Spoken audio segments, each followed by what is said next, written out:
Start.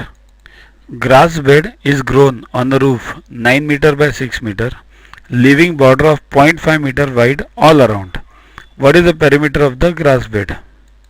See here there are total 18 squares on the length side and 12 squares on the breadth side.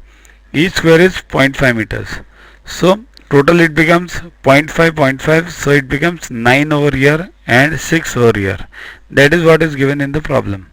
So what we have to do is we have to leave 0.5 meters from each side and then count it. So just leave one square, and this is the green bed which is required. So now find the perimeter of this green bed. 18 minus 2 left, so 16. So 16 into 0.5.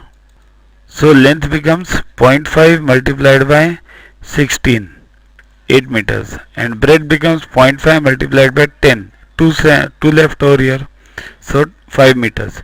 So perimeter we have to find out. What do you mean by perimeter? It is the total of all the sides of any given figure. So we want the total of sides of this green bed. So 8 over here, then 8 again over here, 2 into 8. So that's why the formula is 2 multiplied by L plus B. Formula here, what do you mean by formula? It's not actually a formula, it's simple thing. Add 8 meters over here, 5 over here, 8 over here and 5 over here. So 2 times we have to add. That's why we have just written 2 into 8 plus 5. 8 plus 5 is 13 and 2 into 13, 26. 26 is the answer.